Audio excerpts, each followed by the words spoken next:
Hello and welcome to the Thomas Miller Show. My name is Thomas Miller. I do thank you for tuning in. If you have any questions or comments about anything I say on this podcast or future podcasts or podcasts, you simply send me an email. It's thomasmiller@thomasmillershow.com. thomasmiller@thomasmillershow.com. I'm also on Twitter at TMS. What? I'll get this. It's my show. I should know this. At TM Show Talk on Twitter. At TM Show Talk on Twitter. I'm also on Truth Social as well as YouTube. But I'll put all the links to all that stuff in its usual spot down below. And the reason why I share this on YouTube is because you can find the show on Podbean, and again, I'll put that information down below. But if you like what you hear on the show and you want to share it with a friend, the easiest way to do that is to push them to my YouTube channel. And of course, like I've said before, all that stuff will be in the information box down below. All right, so yesterday I had two podcasts. One was on the Ninja, and the second came sporadically in the form of the emergency preparedness video that New York City put out on the 11th, talking about what to do in case of a nuclear attack. Now, I was going to make today's show a little bit lighter, and I was going to talk about prepping ideas in,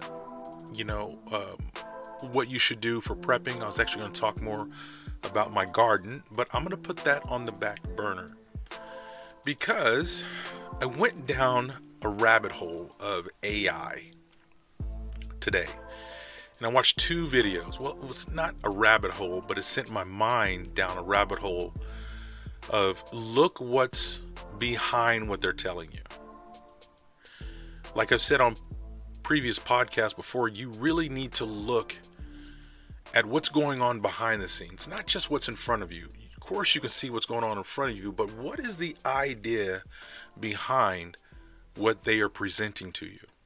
Always question what's going on around you and what are they really trying to say here. Now, of course, on this show, it's just my opinion, and I appreciate you listening. But I don't want you to convert to my way of thinking. I want you to be a thinker on your own. I'm just giving you information, but I challenge you to go deeper, to ask yourself this question, to open up dialogue with other people around you in your personal circles. And then outside that personal circle, I want the same thing. So we get everyone talking about what's going on.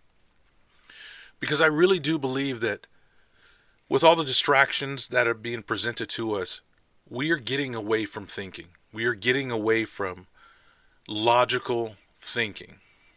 But I don't want to digress, so I'm going to bring it back just a little bit and stay on topic. So these videos I watched were dealing with AI and robots specifically.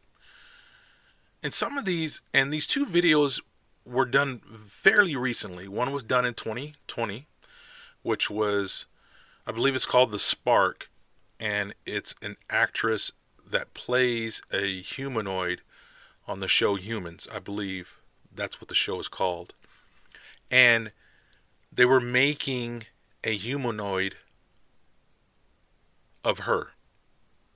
Not just how she looks, but literally duplicating her, but in the humanoid sense.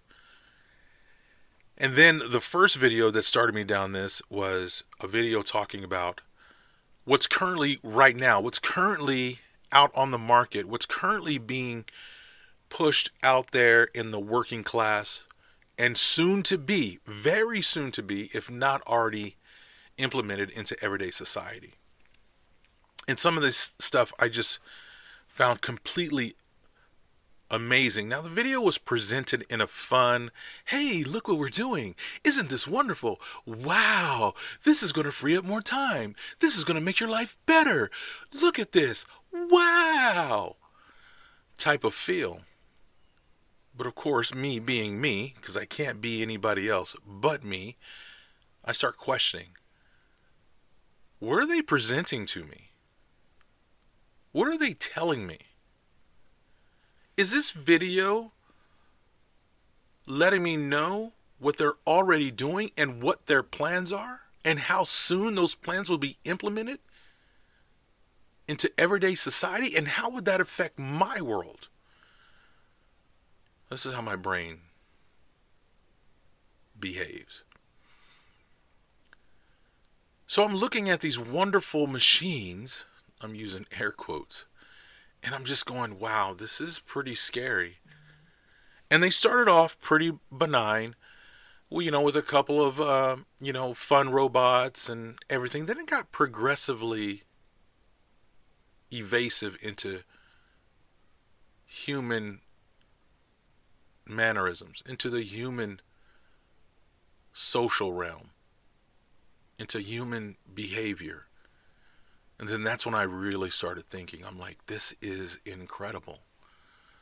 Now, most of us have already seen The Terminator, the original 1985 movie starring Arnold Schwarzenegger, in where he is a Terminator, a robot covered in synthetic skin that has been grown. It's actually flesh. It bleeds. It performs everything that your flesh would do, and it was grown specifically for these Terminator robots. And the reason why they're called Terminators is because they have one job, and that's to take out their target that's been programmed.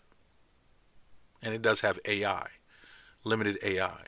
But these things are covered in synthetic skin. I say synthetic because it's just grown outside the body in a laboratory. They place it over this Terminator, and they send them back through time, because you can't send metal through this time machine, through this time warp. But anyway, I'm not concentrating on the time warp right now. So, and we've all seen that, and we're like, wow, that's pretty futuristic. But in 1985, when we're watching this movie, you're like, that's so far off. That's so off of the future. This is just purely entertainment.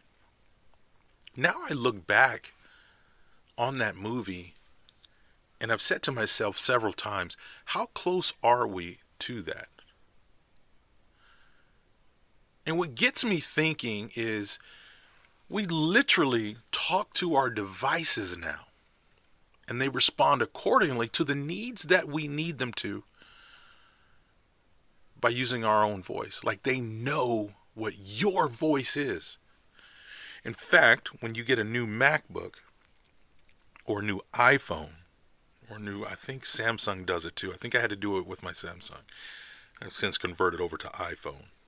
But anyway, you have to set up your own voice recognition. And let's just take Siri. And you have to set up Siri. So they'll ask you to say a couple things, read a couple sentences, and based on those sentences that you read when setting up your iPhone, Siri learns who you are. The same way that I can hear my wife's voice and know that's probably my wife, or that's probably my son or my daughter, or an acquaintance from work, my friend from work. The same way you can recognize, that's the way your phone can recognize. If you don't believe me, try to have someone else open up your Siri. Most of the time they can't. Now, there is exceptions to the rule, so I don't want anyone calling, messaging me like, well, yes, I just tried it, and, my daughter was able to open my Siri. Okay, fine. But in general, most of the time, someone else can't open or activate Siri with their voice. It has to be your voice. So we're already doing that. And then we tell Siri various things. Set the timer. What else? Navigate to a certain place. Restaurants near me. We give it these mundane commands, but they're learning. and it responds to you. That's amazing by itself. But these videos have taken it one step further. To now, they're able to mimic human movement. Now, the first video I saw, which I will put the link to both videos in the comment section down below, but the first video was mimicking, which you're like, okay, that's kind of cool. It's got human characteristics as far as movement. They're really not talking that much, but they're interacting with your speech, but they return back with audio that's more robotic, more electronic. That's cool. But they really mimic human movement. There was one machine that actually mimicked canine maneuver. And when they started talking about the specs, they were saying, yeah, this thing can carry up to about 40 pounds, and it moves just like a canine, but you can't push it over. They said, yes, and we've basically, and I'm paraphrasing, you watch the videos yourself, yeah, we pretty much made it to where even if you kick it with force, it won't fall over. And I'm like, wait a minute. So we're making super dogs now? And I'm just thinking to myself, wow, this is pretty incredible. One of the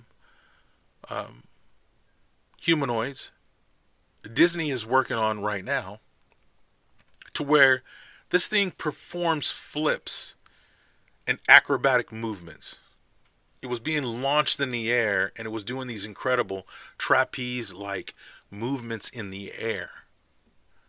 And they were all excited about it and everything, and I'm like, you know what? I got to be honest. It was pretty amazing watching it, going, that's pretty incredible. But then when you looked at the movements that it was doing, it was mimicking the scenes that you see in a movie. You know, the superhero leap, the superhero flip, the incredible, you know, I call it the $6 million man. I've just aged myself. But the $6 million man type movements, where it's jumping in the air, it's performing these incredible human feats that humans used to do. And I say used to do in past tense because it's going to be a time where Disney's just going to hire a bunch of these stunt robots just to perform a lot of these stunts. So therefore, there's another industry that's in jeopardy now.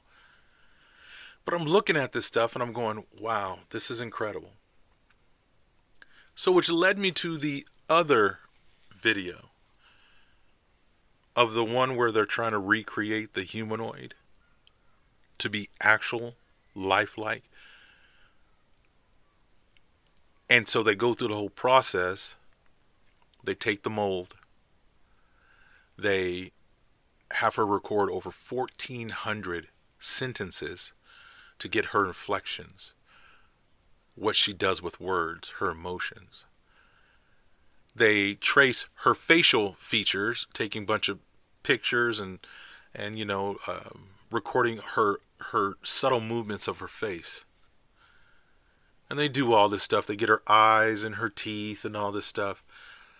And then they put the AI or the humanoid to the test. And they bring in these reporters. And remember, she was an actress. I don't know if the show's still going on. You know, honestly, it's made me want to go watch the show. The show is Human, or Humans, or Human. So they bring in these reporters to interview her via Skype. They sit the people down in front of their monitor, and here she is on the, well, not her, but the humanoid version of her. And they got her in another room. And they're pretending like this is going on via Skype. So these reporters are talking to her. And it starts off a little rocky, but this is also where AI comes into effect. It starts to learn how, on the spot, it's starting to learn how to interact with that person while processing the information that's been given to the humanoid via the programmer. I'm going to say programmer. That's like a dead language, but just for right now, that the programmer has put in information. And it's learning on the spot. And the real actress and the developers are like, no. Just just watch what happens. Yes, that started a little rocky, but watch what happens. It starts processing in real time, smoothing out its responses, becoming more like the person it's supposed to mimic. It's quite scary. Which takes me, Thomas Miller, to another point. And I start thinking about all the stuff that's happening behind the scenes that we don't even see. And back up for a minute here and let's take a little journey here. That cell phone in your pocket, now we know it collects information. We want to think it's just used for texting and making phone calls at its core and taking pictures and video. Okay, that's great, that's awesome. That thing tracks you. You give it voice samples of you. You let it know, you let your cell phone know where you're going to be every day. You give it your patterns, how you travel, your routes that you take, what places that you visit, who you contact. All that information you're providing, it recognizes your face. When I want to unlock my phone, it uses my face. They've now upgraded that to where it will recognize you wearing glasses. It will recognize you wearing sunglasses. It will recognize you wearing your C19 mask. There's a function. In some cases with the Samsung, you give it a bio fingerprint. It could be your index, thumb, whatever. In fact, the iPhone does that too. To where now, if you go to sensitive places on the internet, meaning your banking information, your medical information, it will ask you, do you want to log on using a bioprint, which you give to it, or your face, or passwords. See, but again, if we go beyond this, it's collecting all of this data. And if you're on social media, like we all are in some form of another, unless you are living out in rural America where you're just not on the grid at all, you are online. You are on some sort of social media platform, whether it be email, that's social. Whether you have to interact on a company level, within your company, they collect all that data. And then not to mention the Instagrams, the Meta/Facebook, the Snapchats, the YouTubes. Like they even know what you watch. Why do you think everyone's YouTube, I'm using YouTube, everyone's YouTube landing page, the videos that pop up when you turn on your YouTube is different. Everyone's is different because they're collecting all this information basing it upon you. Now that information is being stored. Where? I don't know. But it's being stored. You can't tell me these people are just collecting all this information and then they just, we just get rid of it. That's a negative. Now, I still want you to follow me here, and if you're still listening, I appreciate it so much. Thank you so much. But follow me here. You now have the capability of building a humanoid that can mimic you very well.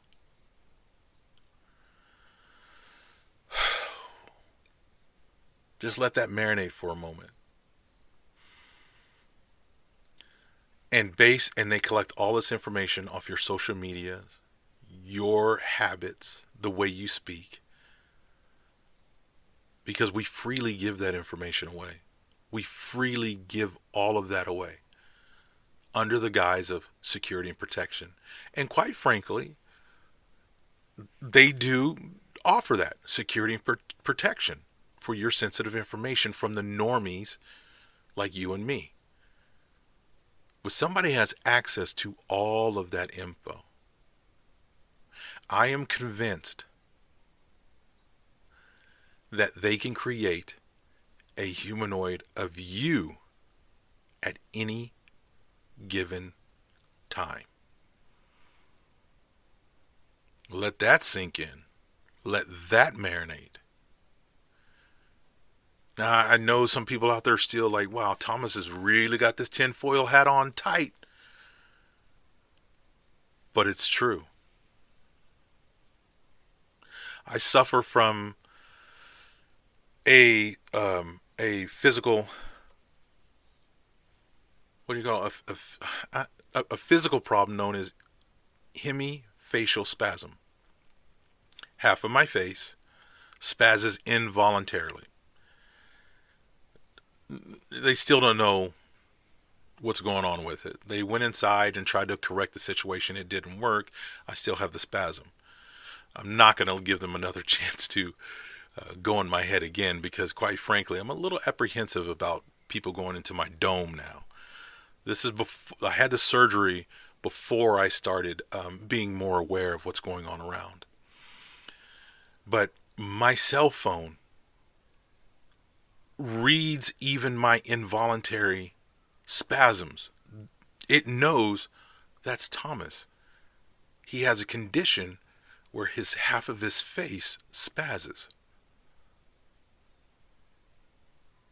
And it still lets me in because it knows it's me, even by the spasms. That's amazing. Amazing and scary. So at any given time, we can all be Jimmy Hoffa, and we can all disappear, but yet reappear. Now, going back to the video where the reporters are talking to the actress, and of course at the end, they bring in the actress while they're still, quote, Skyping with the humanoid. And the sheer legitimate surprise, you could see it on their face. And after they got to talking with the real person, some of them were like, yeah, we knew something was off, but we just thought it was the connection. Because remember, I told you it started off kind of rocky. You watch the video, it's quite amazing. Started off kind of rocky, but then they're like, then it smoothed itself out. And so we actually thought that we were talking to you. That's freaky. That is freaky. But again, this has just been a podcast just to get you thinking about what's really going on. Pick up on all these little clues that are going on around you and ask yourself why. I know for me, there's going to be a time where I want to get off the grid. I want to unplug myself. I don't know when that's going to be, but that's what I hope to do. Every day I'm educating my family, even though they look at me with the same look that some of you are quite frankly looking right now, like, whoa, this dude is out there. Pops, you are out there. Now, granted, they're young, but hopefully by me imparting this information and making them aware that, of course, this is going to be, advanced so far when it gets to be my age. My eldest is 22. In 20 years, this world is going to look very different because AI technology is growing beyond leaps and bounds. I think it doubles every 6 months. I'm going to go out on a limb and say it doubles every 3 months. But just pay attention to what's going on around you. Don't just say, that's a great idea. There's nothing nefarious about this. Now, granted, some people create this stuff with good intentions, but there's a lot of people out there with bad intentions. that will turn something benign that's used to help people and turn it into a weapon. But anyway, I'm going to stop. I think this podcast is pretty much done for the day and I physically have to stop myself from talking because I can just keep going and going and going. But anyway, let me know what you think. Have I went off the deep end? Am I a little cuckoo?